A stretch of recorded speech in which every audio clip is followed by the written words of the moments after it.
वंदना के पथ्य सुर में एक स्वर में राम लालू, समर्पण के शुभ कणों में यह सुतन मेरा मिलालू।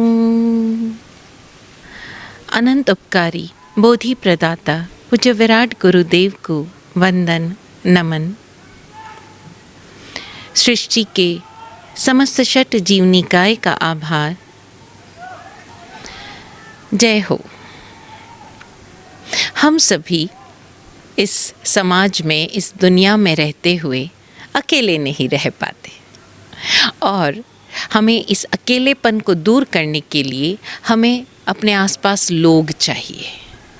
और लोग भी चुपचाप बैठने वाले नहीं, बातें करने वाले।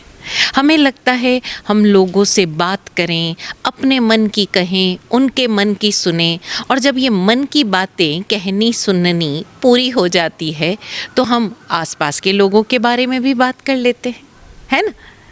और कहा जाता है, ऐसा कहा जाता है लेकिन होता नहीं है, कहा जाता है कि स्त्रियों का परम विषय है गॉसिप। और केवल स्त्रियां ही नहीं, पुरुष भी बराबर करते हैं। हाँ, उनके बातचीत के मुद्दे, टॉपिक्स कुछ अलग हो सकते हैं। पुरुष जब बात करेंगे तो देश दुनिया की, स्पोर्ट्स की, बिजनेस की, फलां के बिजनेस में क्या हो रहा है वो बातें करेंगे। लेकिन जब वो लोग भी गॉसिपिंग पर आते हैं तो ज़बरदस्त गॉसिप करते हैं। कौन से बिजनेस पर्सन का किसके साथ कैसा अफेयर चल रहा है, कौन वीकेंड्स मनाने के लिए कहाँ जाता है, पूरी खबर उनके पास रहती है। उनका कॉम्पिटिटर किसके साथ कैसा व्यवहार कर रहा है, सारी खबर रहती है। अब उसमें कितना सत्य है और कितना झूठ, ये तो वही जाने। और इसी तरह स्त्रियां भी एक दूसरे के बारे में कुछ भी बात करेंगी, प्रिय शगल है उनका, और 1-2 घंटे की बातचीत करने के बाद एंड में बात यहीं ख़त्म करेगी। हमें क्या करना है, चलो अभी रखती हूँ, अभी काम है, बहुत काम करना है मुझे। लेकिन हमें पता ही नहीं चलता कि गॉसिपिंग की आदत, ये बैक बाइटिंग की आदत कितना नुकसान पहुंचाती है। जैन दर्शन में 18 पापस्थानों में से एक पापस्थान कहा गया पैशुन्य, यानी पीठ पीछे बुराई करना, पीठ पीछे बातचीत करना। और ये दोनों ही आयामों में हमारे लिए नुकसानदायक है।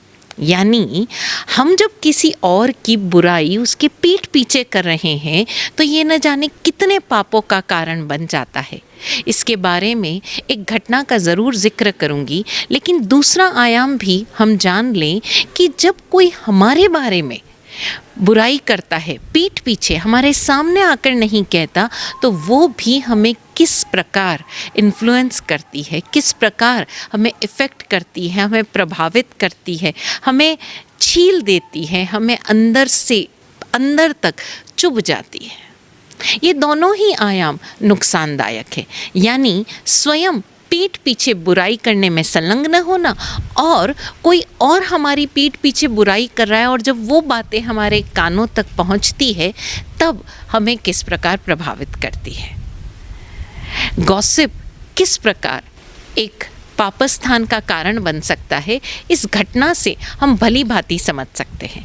जैसे हमें कई बार लगता है ना कि अरे हम कौन सा उसको जाकर कह रहे हैं, हमने कौन सा उसको जाकर बुराई की, हमने कौन सा उसको जाकर मुंह पर कुछ कह दिया, हम तो ऐਵੇਂ ही बात कर रहे थे, उसमें किसी का बुरा क्यों। और कई बार औरतें कहती भी है, मतलब हमारा कोई इंटेंशन नहीं होता, हम तो टाइम पास करने के लिए ये सारी बातें करते हैं। लेकिन ये टाइम पास किस तरह पाप का कारण बन जाता है ये हम नहीं जानते। और कई बार ये टाइम पास यानी कि दूसरों की बातों में सामने नहीं, पीठ पीछे रस लेना, और वो बातें किस तरह आगे बढ़ती है। जैसे हम जब भोजन करते हैं तो हम एज इट इज़ तो खाते नहीं, हमें उसमें मसाले चाहिए। उसी तरह हमारी बातें भी रूखी सूखी हमें पसंद नहीं आती, उसमें मसाला चाहिए, स्पाइसी चाहिए हमें। और ये स्पाइस डालने की और स्पाइस लेने की जो आदत है वो बातों में किस तरह हमें नुकसान पहुंचाती है। कुछ साल पहले की बात है, किसी महिला ने हमें ये घटना सुनाई। बात काफ़ी पुरानी है, करीब 10-12 साल पुरानी है। उसने बताया कि हुआ यूँ कि एक बार मेरी सास अपनी ननद से मिलने के लिए, ननद के पास रहने के लिए, क्योंकि उनकी तबीयत ख़राब थी, लंदन गई। जब वो लंदन गई तो वहाँ पर पता चला कि उनकी जो ननद है उनकी तबीयत बहुत ख़राब है। तो उनकी सासू माँ ने उससे कारण पूछा। अब विदेशों में क्या होता है, आज तो बहुत ज़्यादा भारतीय हैं, लेकिन आज से 20-25 साल पहले उतने भारतीय नहीं थे। तो वो महिला ने बताया कि वहाँ पर भारतीयों की ऐसे कॉलोनीज़, मतलब सारे भारतीय इंडियंस लगभग एक ही कॉलोनी में रहते हैं। तो उनकी ननद ने बताया उनकी सास को कि मेरी जो बेटी है, मतलब वो जो ननद थी वो बहुत बीमार थी, तो उसकी बेटी का किसी डॉक्टर के साथ अफेयर चल रहा था। अब अपने ननद की ये हालत देखकर भाभी से रहा नहीं गया, तो उसने कहा कि चलो मैं बात करती हूँ। पता चला कि जो लड़की है वो किसी एक डॉक्टर से बेइंतहा प्रेम करती है, और सिर्फ प्रेम ही नहीं करती, हम कह सकते हैं प्रेम में दीवानी है। और वो जो डॉक्टर है वो शादीशुदा है।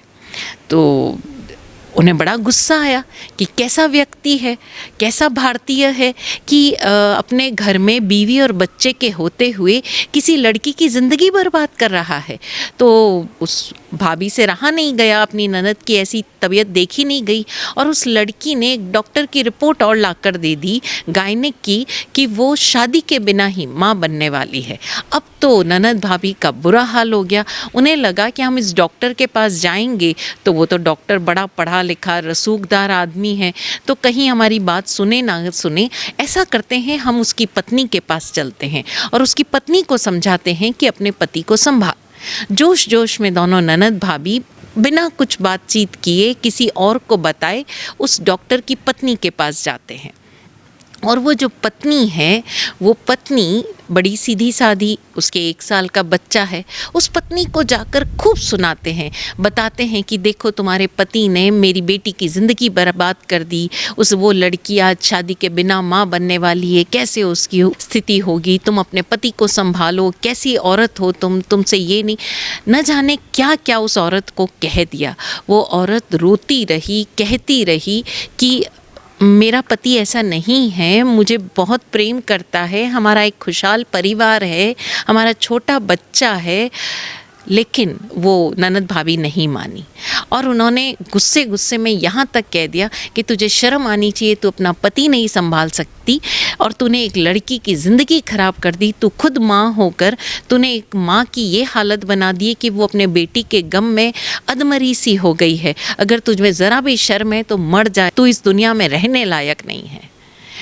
उस औरत ने भी बिना कोई छानबीन किए अपने पति को आड़े हाथों लिया।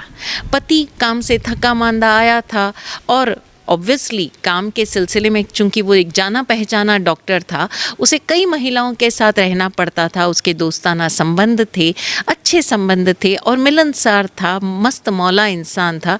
तो खूब सारे उसकी महिला मित्र भी थी, लेकिन अफेयर जैसा कुछ था नहीं। वो अपनी पत्नी से बार बार कहता रहा, भाई ऐसा नहीं है, मैं तुम्हारे सिवाय किसी और के साथ सोच भी नहीं सकता ऐसे रिश्ते की। लेकिन पत्नी ने बहुत बहुत गुस्सा किया और अपने पति से लड़ी। पति भी गुस्से में आ गया और उसने कह दिया, ठीक है, तुम्हें जो करना हो करो। और इसी गुस्से में आकर उस पत्नी ने अपनी बिल्डिंग से अपने 1 साल के बेटे को लेकर जान दे दी, मात्र अपने उस लड़की की। जबकि वो लड़की उस डॉक्टर के पीछे पागल थी और वो प्रेग्नेंट नहीं थी। उसने मात्र उस डॉक्टर को डराने धमकाने के लिए, अपनी माँ को मनाने के लिए एक झूठी गायनिक रिपोर्ट बना ली थी, और उस डॉक्टर से किसी हालत में विवाह करना चाहती थी। बिना सच्चाई जाने न जाने कितनी जिंदगियां बर्बाद हो गई। उस डॉक्टर की पत्नी और बच्चा तो इस दुनिया से जा ही चुके, और वो जो डॉक्टर है वो स्वयं अपने पत्नी और बच्चे के गम में इस कदर हैरान परेशान हो गया कि वो डिप्रेशन में आ गया। उसकी अपनी प्रैक्टिस छूट गई, उसकी पूरी ज़िंदगी एक तरह से दांव पर लग गई। उधर उस लड़की की बड़ी बेइज्जती हुई, क्योंकि उसने ऐसा कुछ किया जो उसे नहीं करना चाहिए था। अब वो महिला बता रही थी कि उसकी सास पिछले 10 सालों से इसी गिल्ट में, इसी डिप्रेशन में जी रही है कि मैं तो अपने ननद और उसकी बेटी की मदद करना चाहती थी, मुझसे अपनी ननद की हालत नहीं देखी जा रही थी और मैंने बिना सोचे समझे, बिना सच्चाई का ज्ञान लिए, मात्र उस लड़की की दीवानगी पर भरोसा करके, उस डॉक्टरी रिपोर्ट पर भरोसा करके उस महिला को इतनी बातें सुना दी कि उसने अपनी जान दे दी। ये पीठ पीछे बातचीत, गॉसिप, बिना कुछ सोचे समझे किसी की बात पर भरोसा करके उसे आगे कह देना, ये कितने बड़े पाप का कारण बन सकती है कि व्यक्ति स्वयं पाप कर्मों का बोझ तो उठाएगा ही, लेकिन जब तक जिएगा वो इस गिल्ट में भी जिएगा। तो अगली बार से जब हम किसी की बात को सुनकर किसी भी व्यक्ति के बारे में कोई भी राय दे, एडवाइस दे या उस बात में मिर्च मसाला डालकर आगे परोसें, उससे पहले उस बातों की सच्चाई ज़रूर जानें। और बात ये आती है कि हमें सच्चाई जानने के लिए अपनी एनर्जी भी वेस्ट करने की क्या ज़रूरत है। किसी के जीवन में क्या हो रहा है, क्यों हो रहा है, हमें क्या आवश्यकता है कि हम जाकर उसके बारे में जानें। हाँ, हमें कहीं कुछ सीखने को मिल रहा है तो हम उसे अपने जीवन में उतार लें, लेकिन बिना जाने किसी के लिए हम कोई भी अपने मुंह से कोई बात कहें तो 2 बार नहीं 10 बार सोचें, बार बार सोचें कि ये बात हम क्यों कह रहे हैं, क्या ये बात ऑथेंटिक है और क्या ये बात कहने योग्य है, और अगर कहने योग्य भी है तो क्या मैंने इसकी सत्यता जानी है, और अगर नहीं जानी है तो हम ऐसी बातें ना कहें, ऐसी एक्सट्रीम स्टेप्स ना लें। ये गॉसिप की आदत, बैक बाइटिंग की आदत ना सिर्फ किसी और को नुकसान पहुंचा सकती है, स्वयं हमारे भीतर न जाने कितने इल्यूजन्स, न जाने कितने हैलुसिनेशंस क्रिएट कर लेती है। क्योंकि जब हम ऐसी बातें कहते हैं, ऐसी बातों में रस लेते हैं, तो देखो ना, इधर से उधर से हर कोई आकर हमें कुछ भी बात कहेगा, और इसे ही तो विकथा कहा गया। हम बैठे हुए न जाने किसी की बेटी, किसी की पत्नी, किसी की दोस्त, किसी के भी बारे में सुनी सुनाई बातें, उस बातों पर अपनी राय जाहिर करते हैं। और वो बातें कहते हैं ना, जब हम विस्पर गेम खेलते हैं, चाइनीज़ विस्पर, तो बात जो शुरू होती है और वापस उस व्यक्ति तक पहुंचती है तो वो व्यक्ति हैरान परेशान हो जाता है। हम कहते हैं ना, कच्चे चावल की खिचड़ी पक के आती है, ऐसा ही होता है।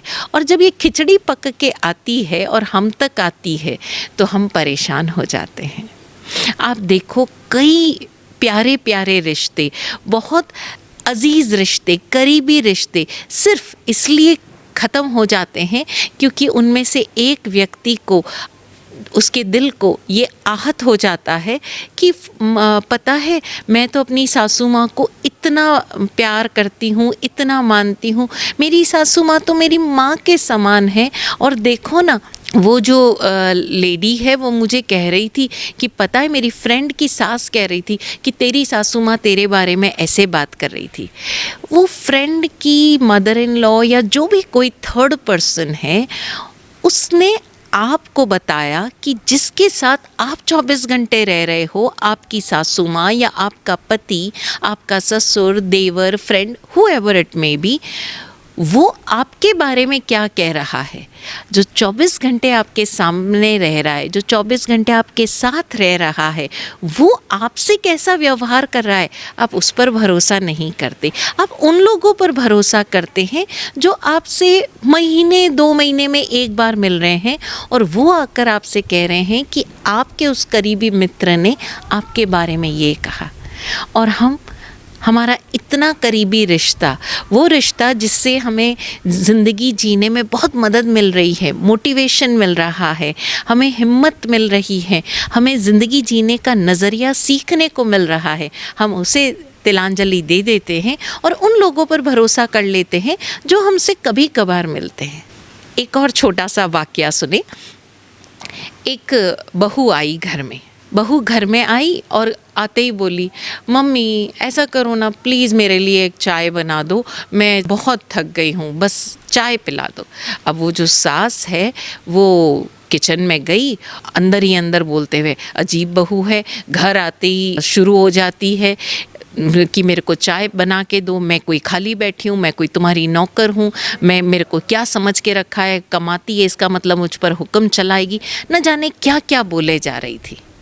लेकिन जब बाहर आई और उसने देखा तो अपनी सासू माँ के हाथ से चाय का कप लेकर उनको बोला, मम्मी मैं चाय पीती हूँ, तब तक आप ऐसा कीजिए, मैं तो फ्रेश होकर आ गई हूँ, मैं चाय पीती हूँ तब तक आप फ्रेश होकर आ जाइए। बड़े दिन हो गए मैंने अभी आपको ना पानी पूरी नहीं खिलाई, आज हम दोनों सास बहू बाहर चलते हैं और एक लॉन्ग ड्राइव पर चलेंगे और पानी पूरी खाएंगे। अगर उस सास ने उस बात को दिल पर लगा लिया होता और किसी और की बात सुन ली होती कि कैसी बहू है, अपनी सास पर हुक्म चलाती है, मेरे लिए चाय बना दो, अगर मेरी बहू मुझे ऐसा कहे तो मैं तो उसको 4 दिन में घर से बाहर कर दूं। लेकिन बहू ने जितने प्यार से कहा कि माँ आपको देखकर तो मुझे याद ही नहीं आता कि मुझे अपने घर जाना है, और दोनों सास बहुएं 2 दोस्तों की तरह चाट पकौड़ी खाने निकल पड़ी।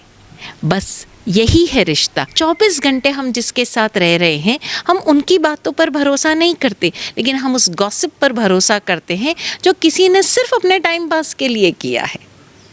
हम ज़रा ध्यान दें इन बातों का हम अपने ऊपर क्या प्रभाव पड़ने देते हैं और हम खुद इन बातों में कितना रस लेते हैं।